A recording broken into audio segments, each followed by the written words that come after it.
Index যে ফাইলটা আছে এটাকে ওপেন করলাম, জাস্ট ব্রাউজার ওপেন হবে, ওয়েবসাইটের মতোই লাগবে। এখন এই যে ওয়েবসাইটটা ওপেন করলাম, দেখেন এটা কি একটা ওয়েবসাইট, তাই তো? আচ্ছা, এখানে যা দেখতে পাচ্ছি এটা কি ওয়েব ডিজাইন, আর ডেভেলপমেন্ট হচ্ছে কি এখানে দেখা যাচ্ছে না, অ্যাকচুয়ালি ডেভেলপমেন্ট তো দেখা যায় না, ডেভেলপমেন্ট দেখা যায় না। আচ্ছা, তো এখানে কয়টা ল্যাঙ্গুয়েজ ইউজ করা আছে? চারটা, এইচটিএমএল, সিএসএস, জাভাস্ক্রিপ্ট, জেকুয়েরি। আচ্ছা, আমি ফার্স্টে যেটা দেখাবো সেটা হচ্ছে আমরা এইচটিএমএল দিয়ে অ্যাকচুয়ালি কতটুকু করতে পারি, কি কি করতে পারি অ্যাকচুয়ালি। এটা দেখানোর জন্য আমি যেটা করব, এই উপরের চারটা ফাইল ডিলিট করে দেব, কারণ চারটা ফাইল হচ্ছে এই চারটা, সিএসএস, জাভাস্ক্রিপ্ট, জেকুয়েরি। আমি চারটা ডিলিট করে দিলাম, তার মানে কি ওটা ডিলিট হয়ে গেছে। এখন কোনটা আছে? শুধুমাত্র এইচটিএমএল আছে। আচ্ছা, এখন যদি শুধুমাত্র এখানে রিলোড দিই আমরা, দেখেন তো কি আসছে, আগের মতো কি সুন্দর দেখাচ্ছে? অ্যাকচুয়ালি না। দেখেন এইচটিএমএল দিয়ে মূলত আমরা যেটা করতে পারি সেটা হচ্ছে এই নর্মাল টেক্সটগুলো ব্রাউজারে শো করাইতে পারি। দেখেন একটা টেক্সট চলে আসছে, আবার বুলেট পয়েন্ট চলে আসছে, এটা একটা কি একটা লিঙ্ক, এটাও শো করাতে পারবো। সবই দেখেন টেক্সট, টেক্সট ছাড়া কিছু নাই, এবং যেটা লেখা যায় আর কি ওটাও শো করানো যায়। ইনপুট বক্স বলা হয় এটাকে, ওকে, ইনপুট বক্স।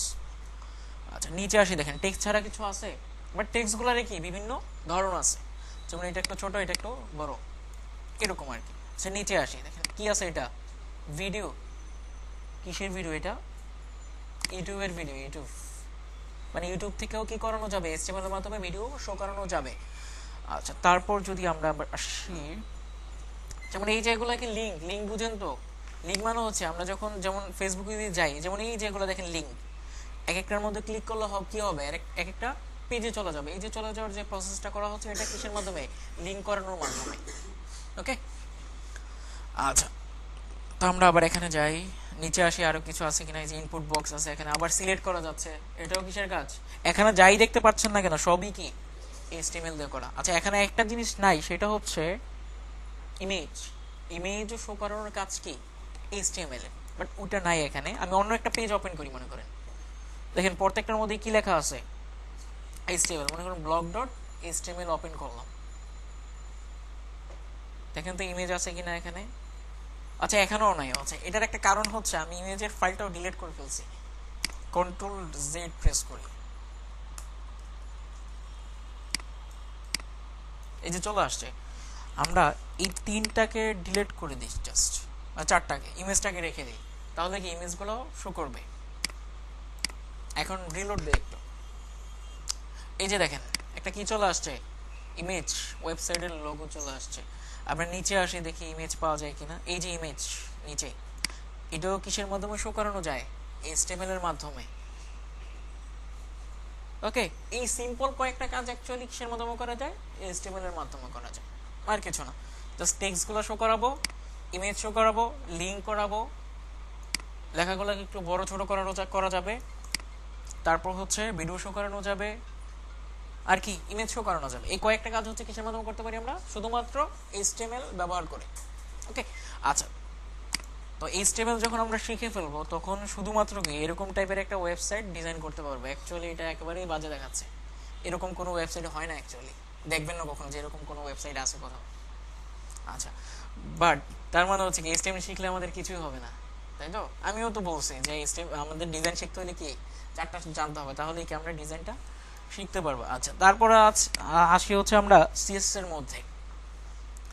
যখন আমরা সিএসএস শিখবো তখন আমাদের ওয়েবসাইটটা দেখতে কেমন হবে সেটা একটু দেখি। আবার কন্ট্রোল জেড প্রেস করি, দেখেন এখানে একটা সিএসএস ফোল্ডার আছে। এটা বোঝার দরকার নাই, জাস্ট দেখেন সিএসএস ইউজ করলে কি হবে সেটা দেখেন। এই দুইটাকে ডিলিট করে দিলাম, তিনটাকে ডিলিট করে দিয়ে জাস্ট রাখলাম কোনটা? সিএসএস, আর হচ্ছে ইমেজ। ইমেজ তো এইচটিএমএল এর পার্ট, সিএসএসটা অ্যাড করলাম। সিএসএস অ্যাড করার পর দেখেন তো ওয়েবসাইটটা কেমন হয়, আসছে কিছু? আচ্ছা, এটা দেখি,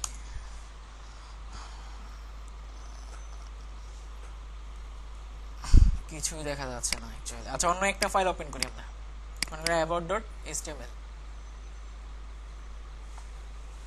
এখানেও কিছু আসতেছে না।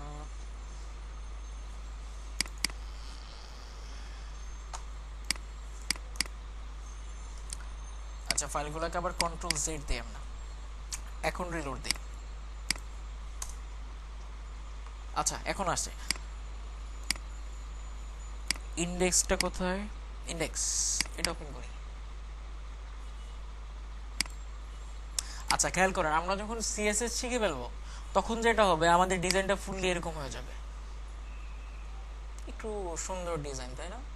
অথবা আপনি বলতে পারেন যে আমরা এই ফেসবুকের মতো একটা ওয়েবসাইট, এই যে এখানে যেটা দেখতে পাচ্ছি, এই ওয়েবসাইটে কি করতে পারবো, আমরা ডিজাইন করতে পারবো।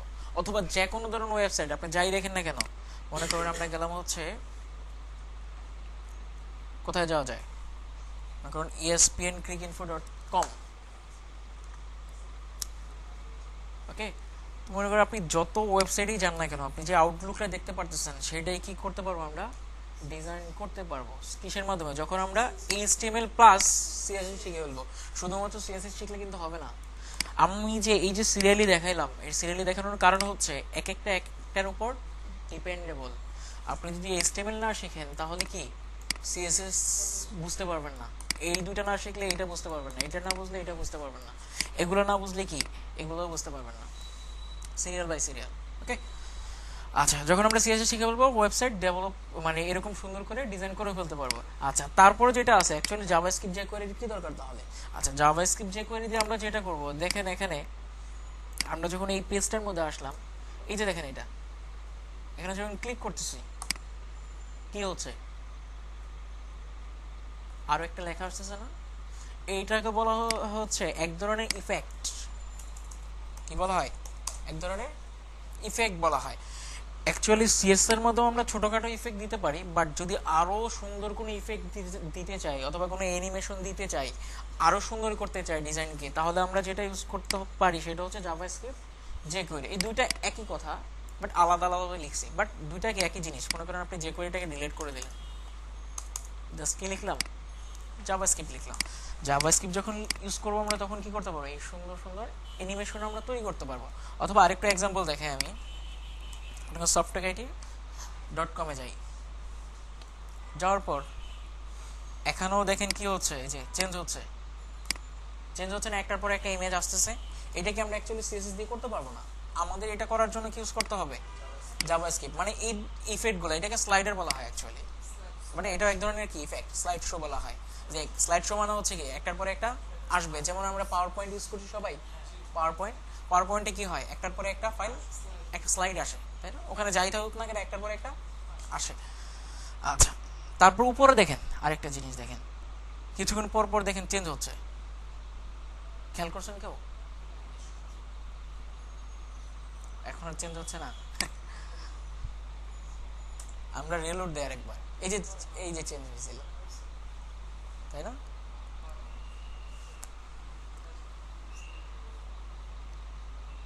আচ্ছা, এখানে ক্লিক করলেও চেঞ্জ করা যাবে, দেখেন এই যে এটা কি এক নিউজ, এক ধরনের নিউজ, এটা কি করা যাচ্ছে, চেঞ্জ করা যাচ্ছে, অটোমেটিক্যালি চেঞ্জ হচ্ছে। এটা কিসের মাধ্যমে করা যাবে, জাভাস্ক্রিপ্টের মাধ্যমেও করা যাবে। সিএসএস যখন শিখবো তখন কি এটা করা যাবে, অ্যাকচুয়ালি না, এটা করা যাবে না। বাট সিএসএস দিয়ে যেটা করা যাবে, দেখেন যেমন আমরা যখন কোথাও কার্সর রাখি তখন দেখেন কিছু একটা চেঞ্জ হয়ে যায়, ওইটা কিসের মাধ্যমেও করা যাবে, সিএসএস এর মাধ্যমেও করা যাবে। বাট ক্লিক করলে কিছু হচ্ছে, ওইটা সিএসএস এর মাধ্যমে করা যাবে না। ওইটা করার জন্য কি ইউজ করতে হবে আমাদের, জাভাস্ক্রিপ্ট অথবা jQuery, দুইটার একটা ইউজ করতে হবে। তো আমরা যখন এগুলো শিখে ফেলবো তখন কি আমাদের ওয়েবসাইট ডিজাইন করা শেষ। তারপর আসি PHP আর হচ্ছে MySQL, এইটা কখন লাগবে, আমাদের ডিজাইন করা শেষ। এখন মনে করেন আমরা চাচ্ছি, সফটওয়্যারতে কিছু নাই দেখানোর মতো, এখানে আসি ফেসবুকে আসি, আমরা চাচ্ছি কি এরকম একটা লগ ইন ফর্ম তৈরি করতে, প্লাস একটা সাইন আপ ফর্ম তৈরি করতে। এখন চিন্তা করেন আমাদের যেটা করতে হবে, এই যে সাইন আপ করবে, যারা সাইন আপ করবে আর কি, একটা ফর্ম তৈরি করবে কিসের মাধ্যমে, HTML এর মাধ্যমে ডিজাইন করে একটা ফর্ম তৈরি করলাম। বাট এখন আমাদের কাজ কি, এই যে ইনফরমেশনগুলো আছে, এই ইনফরমেশনগুলো আমরা কোথাও রাখবো, নাকি আমরা মনে রাখতে পারবো, সম্ভব? হাজার হাজার লাখ লাখ কোটি কোটি ইউজার, সম্ভব না। আমাদের যেটা করতে হবে, এই যে ইনফরমেশনগুলো আছে এগুলো কোথায় রাখতে হবে, অ্যাকচুয়ালি কোথায় রাখবো, আচ্ছা রাখার সিস্টেম হচ্ছে আমাদেরকে কোথাও না কোথাও স্টোর করে রাখতে হবে। তো আমরা যেখানে স্টোর করব সেই সফটওয়্যারটার নামটা হচ্ছে কি, MySQL। এটা কি ধরনের ল্যাঙ্গুয়েজ আমি বলি, এটা হচ্ছে এক ধরনের ডাটাবেস রিলেটেড ল্যাঙ্গুয়েজ। ডাটাবেস মানে হচ্ছে যেখানে অনেক অনেক ডাটা স্টোর করে রাখা যায়। যেমন আপনারা এক্সেল দেখছেন না, এক্সেল, মাইক্রোসফট এক্সেল, এখানে কি করা যায় অ্যাকচুয়ালি, মানে বিভিন্ন হিসাব কিতাব করা যায়। বাট মাইক্রোসফট অ্যাক্সেস যেটা আছে এখন মানুষ খুব কম ইউজ করে, অ্যাক্সেস খুব কম দেখা যায়, আগে অনেক ইউজ করতো। এক্সের মধ্যেও কিন্তু কি ডাটা রাখা যায়, এটাও এক ধরনের ডাটাবেস টাইপের ল্যাঙ্গুয়েজ, সরি ডাটাবেস টাইপের সফটওয়্যার। আচ্ছা, তো মাইএসকিউএল কি ওরকম একটা সফটওয়্যার যেটার মাধ্যমে আমরা কি করতে পারি, আমাদের ওয়েবসাইটের যত ডাটা আছে ওয়েবসাইটের ডাটাগুলোকে কি করতে পারি, আমরা এই মাইএসকিউএল সফটওয়্যারের মধ্যে স্টোর করে রাখতে পারবো, স্টোর করে রাখতে পারবো। ওকে, এখন এই যে স্টোর করে যে রাখতে পারবো ভালো কথা, বাট ওয়েবসাইট থেকে আমাদেরকে নিয়ে আসতে হবে না, কেউ সাবমিট করলে আমাদের ডাটাবেসে নিয়ে আসতে হবে ডাটাটা। এটার কাজ কি, শুধুমাত্র ডাটাটাকে রাখা। বাট এই যে নিয়ে আসতে হবে যে আমাদের ওয়েবসাইট থেকে কোথায়, মাইএসকিউএল সফটওয়্যারের মধ্যে, একটা কি প্রসেসিং করতে হবে না আমাদেরকে, না এমনিতেই চলে আসবে, কিছু একটা করতে হবে, কিছু একটা করার পরেই কি মাইএসকিউএল সফটওয়্যারে আসবে। এই যে প্রসেসিংটা আছে আমাদের, প্রসেসিংটা করার জন্য আমাদের কি করতে হবে, পিএইচপি ইউজ করতে হবে। বলেন, মাইএসকিউএল এর স্পেস আনলিমিটেড কিনা এটা আপনার হোস্টিং এর উপর ডিপেন্ড করবে, বুঝাইতে পারলাম? হোস্টিং এর উপর ডিপেন্ড করবে যে আপনার মাইএসকিউএল এর লিমিটেশন কতটুকু, 1 GB, 10 GB, 100 GB নাকি একেবারে আনলিমিটেড। ওকে, আচ্ছা, ব্যাপারটা হচ্ছে এরকম। তো এটার জন্য কি ইউজ করতে হবে, আমাদের পিএইচপি ইউজ করতে হবে। তো শুধুমাত্র যে এই দুইটাই করতে পারবো তা না, এরকম আরো অনেক কাজকর্ম আছে আমাদের যেটার মাধ্যমে কি করতে পারি, যেটা হচ্ছে করা হয় কিসের মাধ্যমে, পিএইচপির মাধ্যমে। যেমন আমরা অনেক সময় দেখি আমাদের মেইলের মধ্যে মেইল আসে, দেখি না মেইল আসে, তো তো আমরা চাচ্ছি মনে করেন আমাদের ওয়েবসাইটে, মনে করেন সফটওয়্যারের ওয়েবসাইট থেকে দেখাই যোগাযোগ, তো এখানে দেখেন কি দিবে ইউজার, অথবা আমরা কি লিখবো, নেম লিখবো, ইমেল লিখবো, সাবজেক্ট লিখবো, মেসেজ লিখবো। মেসেজ লেখার পরে যখন আমরা কি করব, সেন্ড করব, তখন অ্যাকচুয়ালি কোথায় যাবে, এটা হয় ডাটাবেজে যাবে, ডাটাবেজে যাবে, ইনফরমেশনগুলো কোথায় রাখতে পারি আমরা, ডাটাবেজে রাখতে পারি, না হয় কোথায় যাবে, কারণ মেইলে সেন্ড হবে। যেমন আমি মনে করেন এই ওয়েবসাইটের অ্যাডমিন মালিক, আমি চাচ্ছি, এখানে কেন দেওয়া হয়েছে, এটা যোগাযোগ করার জন্য, মানে হচ্ছে ওয়েবসাইটের যে মালিক অথবা প্রতিষ্ঠানের যে মালিক তার সাথে কন্ট্যাক্ট করার জন্য। তো যখন কেউ এখানে লিখবে, তাদের ইনফরমেশনগুলো দিবে, তখন অ্যাকচুয়ালি আমরা দুইটা কাজ করতে পারি, একটা হচ্ছে ডাটাবেজও নিয়ে আসতে পারি, যাতে করে ডাটাবেজে নিয়ে আসার পরে আমরা একটা খবর পাই যে হ্যাঁ ডাটাবেজে একটা ইনফরমেশন আসছে, তুমি দেখো, এরকম একটা খবর পাই। সেই জন্য আমরা কি করতে পারি, সেম ইনফরমেশনগুলোকে আমরা মেইলে সেন্ড করতে পারি, মেইলে সেন্ড করতে পারি সেম ইনফরমেশন। কিসের মধ্যে, মেইলের মধ্যে সেন্ড করলে কি হবে, কেউ বুঝতে পারবে না যে না কেউ আমাদের ওয়েবসাইট থেকে ডাটা সাবমিট করছে আমাকে দেখার জন্য, একটা ওয়ার্নিং। আচ্ছা, তো এটা কোথায় চলে যাবে, আপনার মেইলে চলে আসবে। সেম কাজটা করার জন্য আমাদের যেটা করতে হবে, পিএইচপি ইউজ করতে হবে। ওকে, মেইল সেন্ড করাও কিসের কাজ, পিএইচপি কাজ। এরকম আনলিমিটেড কাজ আছে যেগুলো করার জন্য আমাদেরকে কি ইউজ করতে হবে, পিএইচপি মাইএসকিউএল ইউজ করতে হবে। এখন আসি, আমরা সব ডিলিট করে দিই আমরা, এটার কি দরকার তাহলে, তাই না? এটার কাজ আমি ফার্স্টেই বললাম, এই কাজগুলোকে ইজি করার জন্য আমরা কি ইউজ করব, ওয়ার্ডপ্রেস ইউজ করব। এই যে কষ্ট করে যে 2 দিন লাগাইলাম, এই সেম কাজটাই আমরা 1 ঘন্টায় করে ফেলতে পারবো। এই জন্য আমরা কি দেখবো, এটা দেখবো, ফার্স্টে কঠিনটা দেখবো, তারপর সহজটা দেখবো। সহজটা দেখলে যেটা হবে ফার্স্টে, তারপরে কঠিনটা করতে চাইবেন না, তারপর এগুলো এরকম করবে, ফার্স্টে কঠিনটা দেখবেন, তারপর সহজটা দেখবেন, তাহলে কাজে লাগবে, এটাও কাজে লাগবে, এটাও কাজে লাগবে। বা সহজটা যদি দেখা এটা শিখবেন না, তার মানে কি এটা সবসময় না শিখেই থাকবে, ব্যাপারটা এরকম। আচ্ছা, এ হচ্ছে আপনাদের আউটলাইন। তো ফার্স্টে কি দেখাবো আমরা, HTML, CSS, জাভাস্ক্রিপ্ট, jQuery। কোনো কোয়েশ্চেন আছে আউটলাইন নিয়ে?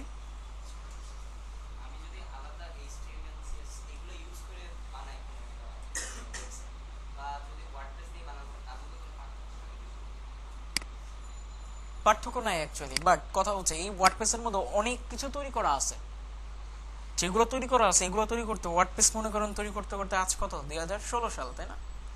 ওয়ার্ডপ্রেস তৈরি হচ্ছে আপনার 2003-তে। তাদের তৈরি করতে কত বছর লাগলো, 13 বছর, 13 বছর, তাই তো? তো আপনি যদি ওয়ার্ডপ্রেসের মতো কিছু একটা তৈরি করতে দেন, তাহলে কি আপনার এরকম সময় লাগবে? আপনার তো সময় লাগবে না, কম লাগবে। আচ্ছা, কোনটা? আচ্ছা আচ্ছা,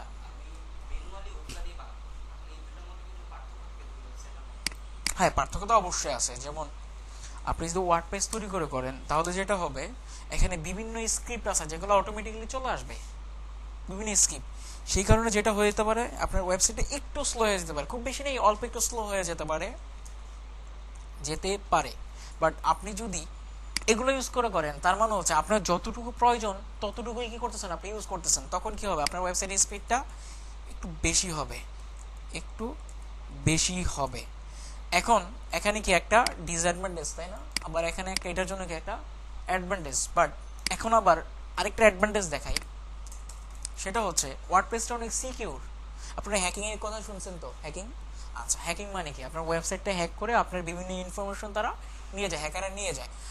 আপনি যখন ওয়ার্ডপ্রেসটা ইউজ করবেন তখন কি হ্যাকাররা ইনফরমেশনটা নেওয়ার সম্ভাবনা, পসিবিলিটিটা খুবই কম, খুবই কম। আর এই যে এটা তৈরি করবেন, এটা যখন আপনি তৈরি করবেন তখন আপনার ওয়েবসাইটটা হ্যাকাররা মোটামুটি ইজিলি হ্যাক করতে পারবে, হ্যাকাররা ইজিলি হ্যাক করতে পারবে যদি না আপনি খুব ভালো ডেভেলপার হন। বুঝাইতে পারছি? বাট ওনারা কি করছে, অলরেডি ভালো ভালো ডেভেলপাররা অলরেডি ওয়ার্ডপ্রেসটা অলরেডি তৈরি করে রাখছে। তোর হ্যাক হয় হচ্ছে কিসের মাধ্যমে, এই দুইটার মাধ্যমে। এগুলা কিন্তু হ্যাক হয় না কখনো, এই যেগুলা ডিজাইন কখনো হ্যাক করে না কেউ। হ্যাক করে কি, এই মাইএসকিউএল এর যে ডাটাবেসের মধ্যে যে ইনফরমেশনগুলো থাকে সেই ডাটাগুলোই কি করে, তারা চুরি করে বিভিন্ন ইনফরমেশন মনে করেন চেঞ্জ করে দিলে। কিরকম হতে পারে আমি বলি, একটু এক্সাম্পল দিই, মজা পাবেন। মনে করেন একটা ই কমার্স সাইট, এখানে কি করা হয়, কেনা বেচা হয়, তাই না? বিভিন্ন প্রোডাক্ট কেনা বেচা হয়। তো এই কেনা বেচার যে ইনফরমেশনগুলো আছে, কে প্রোডাক্টগুলো কিনলো, কাকে কখন ডেলিভারি দিতে হবে, পেমেন্ট করলো কিনা, কখন করবে, কিসের মাধ্যমে করবে পেমেন্টটা, তাই না? এই যে প্রসেসিংগুলো করা হয়, প্রসেসিংয়ের যে ইনফরমেশনগুলো আছে, এগুলো সবই রাখা হয় কিসের মধ্যে, মাইএসকিউএল ডাটাবেসের মধ্যে। কেউ যদি আপনার এই মাইএসকিউএল ডাটাবেসটা মনে করেন কি করলো, হ্যাক করে ফেললো, তখন ব্যাপারটা কি ঘটবে আপনি চিন্তা করেন।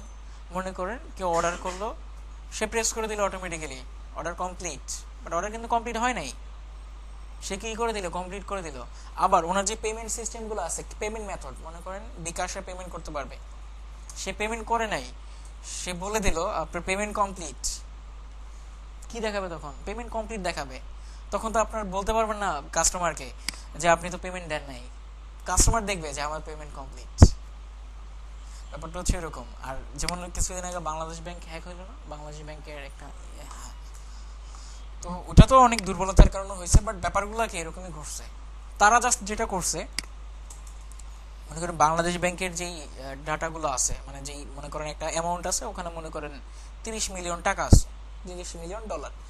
তো যারা হ্যাক করছে তারা যেটা করছে, 30 মিলিয়ন থেকে মনে করেন 10 মিলিয়ন জাস্ট ট্রান্সফার করে নিয়ে গেছে অন্য একটা ব্যাংকে, আর কিছুই না। এখান থেকে মনে করেন একটু ট্রান্সফার করে সেন্ড করে আরেক জায়গায় নিয়ে গেল, শেষ, টাকা চলে গেল। এখন তো ট্রান্সফারের যুগ। এখন তো এরকম না যে আমি টাকা দিলাম, এই টাকাটা নিয়ে আরেক জায়গায় পৌঁছাবে, তারপর উনি টাকা পাবে, এরকম তো না।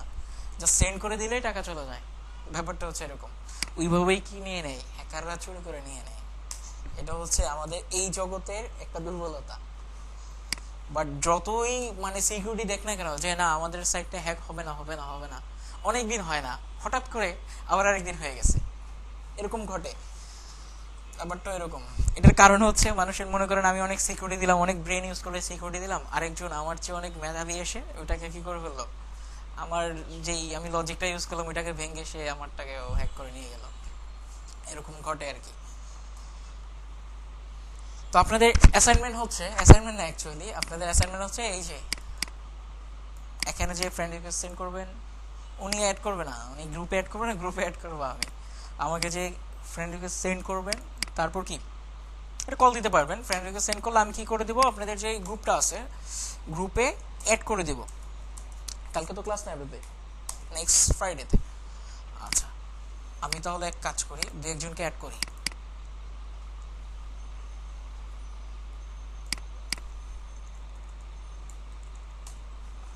লগ ইন করলাম।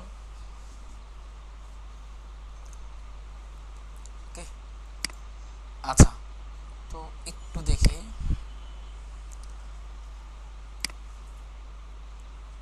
কেউ পারলে ফ্রেন্ড রিকোয়েস্ট পাঠান আমাকে, আমি অ্যাকসেপ্ট করি।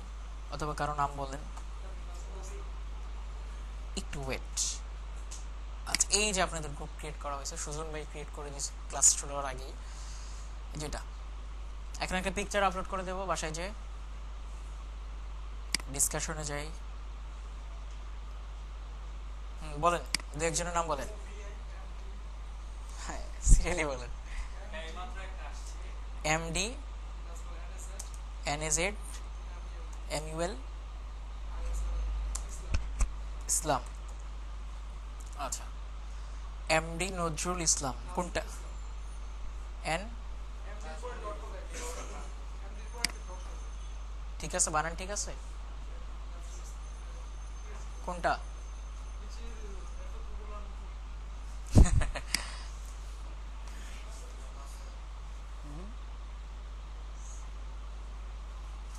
আচ্ছা, তাহলে আমার জন্য একটা দেখি, আপনি সেন্ড করেন যে ইউজার নেম মনে নেই, ইউজার নেম হলেও হবে। হ্যাঁ বলেন। হিমেল, ওখানে দেখেন, ওখানে বানান ঠিক আছে কিনা চেক করেন। হিমেল জি, জি এস সি। ওকে, সাথে মোবাইল আছে, যে ফ্রেন্ড রিকোয়েস্ট সেন্ড করে দিলাম, এটাই তো? আচ্ছা আচ্ছা, তারপর ইউজার নেম বলেন, তাহলে খুঁজে পেতে সুবিধা হবে। আপনারটা কি? মোবাইল নাম্বার দেওয়া 01946136868, আবার একটু ঠিক দেখেন, ঠিক আছে কিনা, উপরে দেখেন।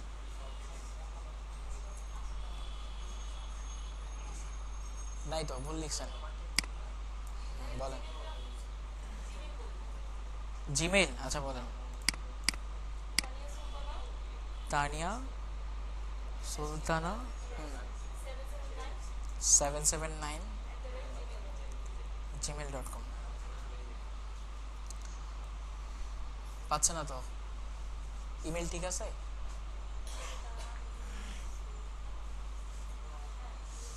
পাচ্ছে না।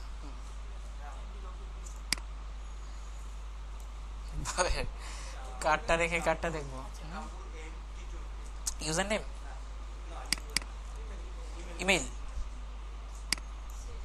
কামরুল, কামরুল এম।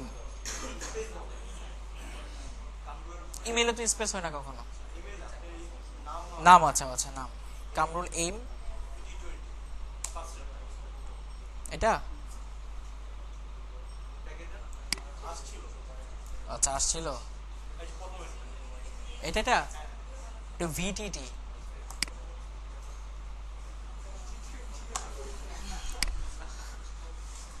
কেউ কি রিকোয়েস্ট সেন্ড করছেন আমাকে?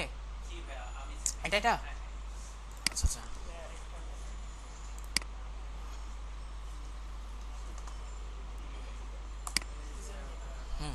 ইউজার নেম এমডি, বারণ বলেন, RAFI রফিকুল ইসলাম। ইউজার নেমে কখনো স্পেস হয় না অ্যাকচুয়ালি। রফিকুল ইসলাম, একটা হচ্ছে ইউজার নেম যেটা লিখতে হচ্ছে অ্যাড্রেস বারে, আরেকটা থাকে হচ্ছে আপনার এটা, এটা তো না। হ্যাঁ বলেন। In, INCOG NITO underscore Akash Hotmail. আসে না তো কি? আমাকে সেন্ড করেন আপনারা। MNAZMUL 0183 কি.com। আচ্ছা, আউটলুক, এটা আচ্ছা, আপনারটা পাচ্ছে। আচ্ছা যাই হোক, যাদেরটা পাইছে তাদেরকে অ্যাড করি। বাসায় যে এই যে এটা এটা লিখে কপি করে অ্যাড্রেস বারে দিলেই আমার প্রোফাইল চলে আসবে। ওকে, কষ্ট করার দরকার নাই, এটা লিখে এখানে just add friend request send করবেন। যদি না যায় আমাকে একটা মেসেজ করবেন কষ্ট করে। আচ্ছা, অ্যাড করে দেবো, সমস্যা নেই। এটা কে? আপনি? অবশ্যই ফ্রেন্ড রিকোয়েস্ট সেন্ড করে আমাকে একটা মেসেজ করতে হবে কষ্ট করে, ছোট করে। ওকে, তা বলার দরকার নাই, বাসায় যেয়ে সেন্ড করেন। ওকে, কি করবেন বাসায় যেয়ে আপনাদের অ্যাসাইনমেন্ট, এটা নেক্সট উইকের অ্যাসাইনমেন্ট, মানে কোনো কাজ করবো নাই, শুধু আমাকে যেটা করবেন ফ্রেন্ড রিকোয়েস্ট সেন্ড করবেন, সেন্ড করে একটা মেসেজ সেন্ড করবেন। ওকে, যে আমি এত ব্যাচের স্টুডেন্ট, আমাকে গ্রুপে অ্যাড করেন, এতটুকু লিখলেই হবে। জাস্ট আমি আপনাদের কি করবো, গ্রুপে অ্যাড করে দিব। আর যদি মেসেজ সেন্ড না করেন তাহলে আমি বুঝতে পারবো না কে কোন ব্যাচে, একটু পরে একটার পরে একটা মেসেজ মানে ফ্রেন্ড রিকোয়েস্ট আসতেই থাকে। আচ্ছা, তো আমি দুই একটা অ্যাড করি, যার দুই একটা কনফার্ম হয়েছে। এটা কার?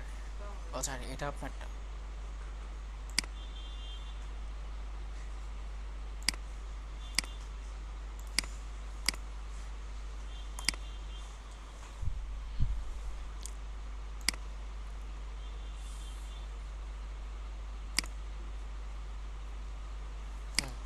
যাদের অ্যাড করেছে তাদের নামটা একটু আবার বলেন। নাম নাম নাম এমডি ডট কোনটা আসে নাই এখনো?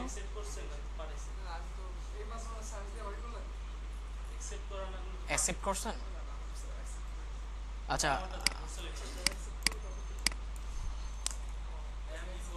MURSA, এটাই না? এই যে ওনাকে অ্যাড করে দিলাম ফার্স্টে। তারপর বাংলা দিয়ে বলেন। ন দীর্ঘিকার কোনটা? এটা এটা? আচ্ছা আচ্ছা, তারপর SM কোনটা? SM আছে ফার্স্টে? SM, তারপর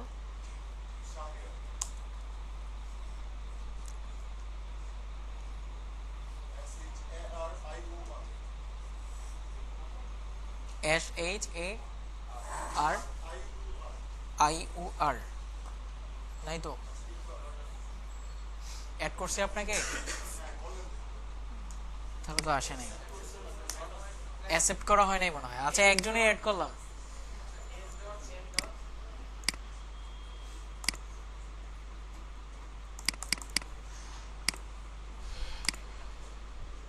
কবির খান। কবির খান কে? আপনি। আর হচ্ছে রিজবি রাহান। আচ্ছা, আপনারা যেটা করেন বাসায় যে আমাকে আবার একটা মেসেজ করেন, ঠিক আছে? আমি অ্যাড করে দিব। এখন হচ্ছে যেমন হচ্ছে আসতেছে না, না না না, আমরাই শুধুমাত্র, আমরাই। ও, অন্য কোনো অ্যাকাউন্ট মানে আপনার দুইটা অ্যাকাউন্ট আছে? হ্যাঁ, অ্যাড করতে পারবেন, আমার নক করলেই হবে। আমাকে জাস্ট নক করলে আমি অ্যাড করে দেবো। ওকে, আচ্ছা, আপনাদের কাজ হচ্ছে, এখন তো সবাই অ্যাড হন নাই, যাদেরকে আমি অ্যাড করি নাই, মানে একজনকে মাত্র অ্যাড করলাম। আপনাদের কাজ হচ্ছে বাসায় যে আমাকে ফ্রেন্ড রিকোয়েস্ট সেন্ড করবেন, এটা আপনাদের নেক্সট ক্লাসের অ্যাসাইনমেন্ট। ফ্রেন্ড রিকোয়েস্ট সেন্ড করবেন কোথায়? এটার মধ্যে যে সেন্ড করে একটা মেসেজ করবেন কষ্ট করে গ্রুপে অ্যাড করার জন্য। আমি গ্রুপে কি করব, অ্যাড করে দিব। আচ্ছা, এটা হচ্ছে আপনাদের নেক্সট ক্লাসের অ্যাসাইনমেন্ট, আর কোনো কাজ নেই। কঠিন তাই না? অনেকটা কমপ্লিট হয়ে গেছে, কিছুই করা লাগবে না। যাদেরকে অ্যাড করি নাই তারাও সেন্ড করবেন, কারণ ওই যে ওনাদের নাম বলছে আমি ভুলে যাবো একটু বলে বাসে যে। আস্তে আস্তে সবার নাম মুখস্থ হয়ে যাবে, সমস্যা নেই। কোনটা? এটা এটা এটা দিয়ে দিব আপনাদের, সেভ করে দিচ্ছি। হ্যাঁ, প্যান্ডাবি দিয়ে দিব। 76 আমরা তো ফোল্ডার ক্রিয়েট করলাম।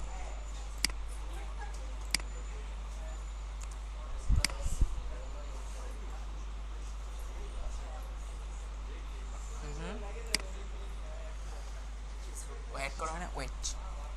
ওয়ার্ডপ্রেস বেজ 76 এখানে কি ভাইরাস অ্যাটাক করলো নাকি আমি বুঝতেছি না, ভাইরাস অ্যাটাক করলো কিনা। একটু আগে না ফোল্ডার ক্রিয়েট করলাম, কোথায় গেল? দেখ এখানেই করছিলাম, যেমন 76 ক্লাস 1 চলে গেছে। আচ্ছা এখন ঠিক আছে।